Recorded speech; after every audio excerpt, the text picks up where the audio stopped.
하고 남을 대접하고 남을 위해서 헌신하는 그 아름다운 사랑의 그 수고를 하나님은 보시고 하나님은 들으시고 하나님께서 축복해 주시라고 저는 확실하게 믿습니다.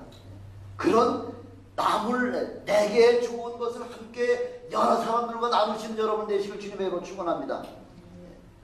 예루살렘에 흉년이 들어가지고요. 예루살렘 그 교회 성도들이 굉장히 어려움을 겪고 있을 때에 안디옥 교회 성도들이 헌금을 거두어다가 예루살렘 교회 성도들에게 그 헌금을 나누어 드렸잖아요. 뭐 때문에? 복음이 어디서부터 시작됐느냐? 복음이 예루살렘에서부터 시작됐기 때문에 그 안디옥 교회 사람들은 예루살렘 교회에 대해서 복음의 빛인 자라고 하는 심정 가지고, 그러니까 내가 복음의 빛을 줬으니까 이제는 다른 것으로 물질에 유효한 것으로다가 그 성도들을 돕고자 하는 것이 바로 안디옥 교회 교인들의 그런 마음이었다는 것입니다. 이렇게 물질도 중요하지만은 물질보다 더 중요한 것은 가장 좋은 것이 뭐예요? 뭐로다가 우리가 함께 나누는 거예요? 기도예요. 기도. 예. 기도보다 더 중요한 그런 협력을 없다고 하는 것이죠. 그래서 선교사님 지난주에 제가 말씀드렸잖아요. 선교사님들이 부탁하시는 게 물질도 꼭 필요합니다. 그러나 물질보다 더 필요한 것은 기도입니다. 기도해 주세요. 기도가 그렇게 중요하다는 것이죠. 그래서 아주 부족하고 연약한 주의 종을 더 찬성한 능력 있는 주의 종으로 만들기 위한 그 모든 방법은 누구한테 있다고요? 여러분들한테 있다는 거죠. 여러분들 책임이 70%요, 제 책임이 30%예요. 여러분이 저를 위해서도 열심히 기도해 주시고요. 또 우리 선교사님들을 위해서도 열심히 기도해 주시고, 우리 목회자들 또 이런 어른들을 위해서도 여러분 계속 남을 위해서 중보기도하는 그 중보기도의 그 영향력이라는 게, 파워라는 게 엄청나게 크다는 거죠. 그런 기도에 참여하시는 여러분이 되시길 주님의 축원합니다. 두 번째 축복받는 길은요, 심는 대로 거둔다. 7절에 말씀하고 있죠. 심는 대로 거두시는 하나님이세요. 심고 거두는 법칙이라고 하는 것은 자연 법칙일 뿐만 아니라 만물의 법칙이요, 특별히 영적인 법칙이라는 거죠. 얼마만큼 내가 하나님 앞에 믿음을 심고 기도를 심고 말씀을 심느냐에 따라서 그것에 대한 그 응답은 하나님께서 해결해 주신다는 것입니다. 선을 심으면 선을 거둘 수 있게 해주시고, 악을 심으면 악을 거두게 된다는 거죠. 고사수고에서 인과응보라고 하는 말이 있잖아요. 모든 결과와 시작의 결과는 그 내가 어떻게 한 거에 따라서 그렇게 보답을 해주는 것. 불교에서는 그걸 뭐라 그러나요? 불교에서는 업보다 그러죠. 업보. 내가 얼마나 선한 일을 한 거에 따라서 그렇게 내가 그 보상을 돌려받는 것이 바로 그게 바로 우리 주님께서 선한 것을 심으면 선한 것으로다가 우리에게 갚아주시고, 악을 심으면 악으로다 우리에게 갚아주신다는 것을 갖다 우리에게 좀 말씀을 해주고 계시는 거죠. 그러면서 실제로 보니까 스스로 속이지 말라 하고 우리 경고하고 있잖아요. 겉으로는 이렇게 하면서 속으로는 다른 짓 하는 거, 이렇게 스스로 속이지 말라는 거죠. 악을 심고 선한 것을 거두려고 하고요, 또 적게 심고 많이 거두려고 하는 이건 하나님을 이거 스스로 속인다는 것이죠. 하나님을 만홀히 여기는 것이다 이렇게 말씀합니다. 하나님을 우습게 여긴다는 거죠. 그래서 8절에 보니까 자기 육체를 위하여 심는 자는 육체로부터 썩어질 것을 거두고, 성령을 위하여 심는 자는 성령으로부터 영생을 거두리라 이렇게 말씀하고 있지 않습니까? 심는 대로 거두게 그게 자연의 법칙이요, 하나님의 법칙이라는 거죠. 우리가 지난번에 갈라디아서 5장 17절에 보니까 육체의 소욕은 성령을 거스리고 성령의 소욕은 육체를 거스리나니, 육체의 소욕과 성령의 소욕은 서로 상극이라는 거죠. 맞지 않는다는 거죠. 융합이 안 된다는 거죠. 공존할 수가 없다는 거죠. 성경의 대표적인 그 사람 중에 하나가요, 예수님의 12제자 중에 가룟 유다라고 하는 사람이 있잖아요. 가룟 유다는 예수님의 돈꾀를 맡은 사람이에요. 재정부장이에요. 예, 왜 예수님과 더불어 12제자가 계속 사역을 다니려고 할 것 같으면은 그 경비가 필요하잖아요.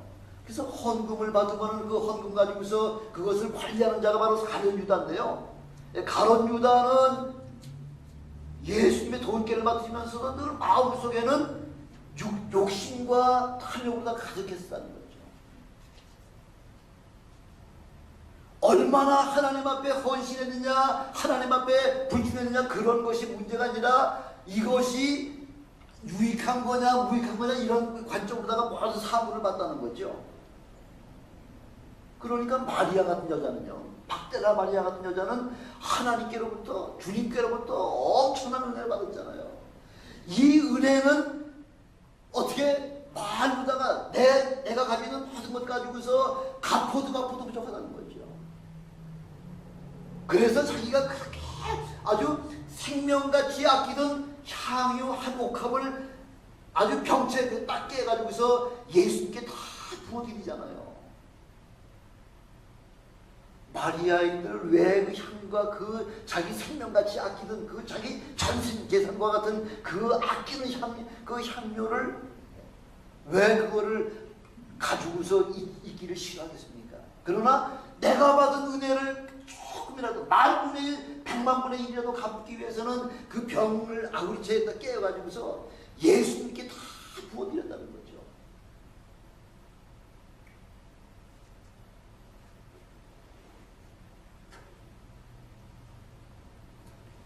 그때의 가룟 유다가 그 값비싼 향유를 병채 부어드리는 그 모습을 보면서 육신적인 눈으로만 봤을 때는 그건 뭐예요? 허비하는 거죠. 허비. 아니 조금만 늘 발로만 들여도 그냥 향기가 방 전체에 가득하게 할 텐데 꼭 그거를 병을 아구를 깨가지고서 그 병채에다 부어드릴 이유가 뭐가 있느냐는 거죠. 그때 가룟 유다는 아주 화를 내면서 그 여인을 책망하잖아요. 뭐라고 책망하죠? 그걸 300데나리온에 팔아가지고 가난한 자들에게 나눠주면 얼마나 욕이 나겠을 텐데 왜 그거 허비하느냐 이렇게 이야기하고 있잖아요. 허비하느냐. 주님 앞에 드리는 게 허비가 있어요? 주님 앞에는 아무리 많이 드리고 아무리 많이 그걸 헌신한다고 하더라도 우리 주님 앞에 드리는 건 허비가 아니고 낭비가 아니에요. 그만큼 하나님 앞에 받는 축복이라는 거죠. 성경은 가룟 유다의 그 생각을 표현하고 있잖아요. 성경은 그 가난한 자를 생각하는 것이 아니라 저는 도적이라 그 300데나리온에 팔아가지고 그걸 자기 돈에다가 자기 주머니에다 집어넣으려고 그렇게 겉으로다가는 왜 그 참 귀한 것을 허비하느냐 하고서 여인을 책망했다는 거죠. 이렇게 탐욕으로 그 얻은 재물이요, 탐욕으로 해가지고 얻은 재물이 자기 거가 돼요? 천만의 말씀이에요. 안 되는 거예요. 자기 거가 되질 않아요. 결국은 양심의 가책이 돼가지고서 그 은 30을 도로 대지상에 갖다가 던져놓고요, 양심에 견디지 못해서 양심이 견디지 못하면 우리는 어떻게 하면 되는 거예요? 양심이 견디지 못하면 어떻게 해야 되는 거예요? 회개하면 되는 거예요. 회개하면 주여 내가 이렇게 잘못 저질렀습니다. 나 이 죄인을 용서해 주시옵소서 하고 회개만 하면 끝나는 거예요. 근데 그걸 회개를 하지 않냐고 자기 자신이 어떻게 해결해 보려고 하니까 자기 자신이 해결하려고 하는 방법은 뭐밖에 없어요? 자살밖에 없는 거죠. 그 나무에 올라가서 목을 매달았는데 그 줄이 약해가지고서 그 나무에서 뚝 떨어지면서 배가 터져가지고 창자가 다 튀어나와가지고 그렇게 비참하게 죽었잖아요. 그 은 30을 어디에다 썼나요? 나그네들이 죽으면 묻힐 그런 그 공중 그런 묘지를, 공동묘지를 사가지고서 그래서 나그네들이 죽으면 그 장사 지내는 거 공동묘지 샀다는 거죠. 주님께서는요, 그 주님께 드린 그 엄청난 그 사랑의 표시를 갖다가 그 말씀하시면서 이 세상에 복음이 증거되는 곳마다 반드시 이 여인의 이 사건은 모든 세계 모든 사람이 다 알 수 있도록 증거하라 하고 이렇게 말씀하고 있잖아요. 그 향유 한옥합 때문에 이 여인은요, 지난 2000년 동안 온 세계의 수백억의 그 사람들에게 예수 그리스도의 복음을 증거할 때마다 이 막달라 마리아의 그 헌신단, 그 향유 한옥합을 드린 그 사건은 반드시 증거하게 돼 있잖아요. 여러분도 아마 그 몇 번 들으셨을 거예요. 그렇죠? 왜? 우리 주님께서 복음이 전파되는 곳마다 이 말씀을 증거하라고 얘기하셨기 때문에 그래서 여러분에게 증거해드린 겁니다.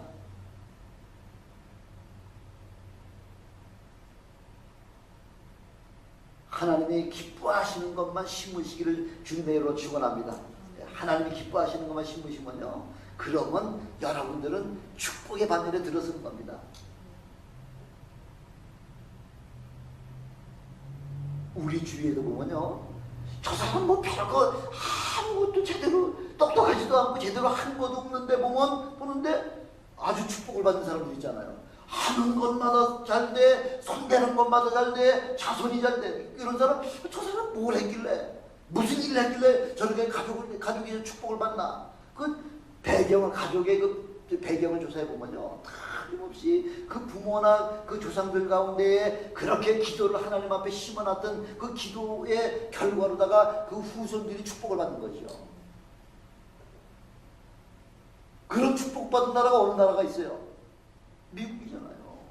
미국은 하나님의 말씀을 바탕으로 해가지고 세워진 나라가 바로 미국이잖아요. 그래서 우리 선조들이 그 기도를 많이 한 그 덕분에 그동안 한 200년 동안 잘 살았잖아요. 이제 도저히 하나님을 이제 대적하는 일들이 일어나고 있으니까 더 이상 하나님께서 축복을 해주실 수 있는 그런 방법이 없는 거죠. 하나님이 가장 싫어하는 것만 골라서 그렇게 하는 그 미국의 현실을 바라보면서 이제는 미국은 모든 것이 끝난 거죠.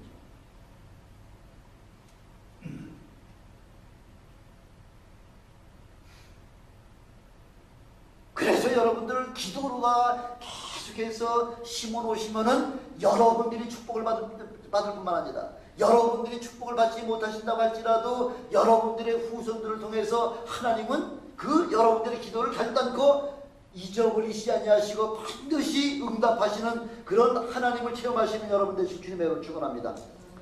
세 번째 축복받는 그 방법은요, 때가 되면 거두게 하신다는 거예요. 때가 되면은 구절에 그렇게 말씀하고 있잖아요. 나는 나름대로다가 열심히 신앙생활하고 주님을 위해서 여러 가지 봉사하고 헌신했는데 매일마다 되는 일이 없어. 아무리 애를 쓰고 힘을 써도 자꾸 여러 가지 어려운 일만, 그런 일들이 일어날 때에 우리는 종종 이런 생각을 하는데, 혹시 하나님께서 나를 외면하셨나? 나를 버리신 거 아닌가 하고 이렇게 생각하는 경우가 종종 있죠. 아무리 기도해도 교회 부흥이 안 돼. 아무리 기도해도 사람이 병이 낫질 않아. 그럼 이건 하나님께서 나를 저주하신 건가? 이렇게 생각을 하시지 말라는 거죠. 그럴 리가 없다는 거죠. 우리 하나님은 우리의 기도를 절대로 외면하시거나 버리시는 그런 하나님이 아니시라는 거죠. 히브리서 11장 1절에 뭐라고 말씀되어 있어요? 믿음은 바라는 것들의 실상이요 보지 못하는 것들에 대한 증거니. 이미 우리 믿음의 선진들을 통해서 이미 모든 걸 증거로 우리에게 다 보여주시지 않았나 하고서 히브리서 11장 1절에 우리에게 그렇게 말씀하고 있잖아요.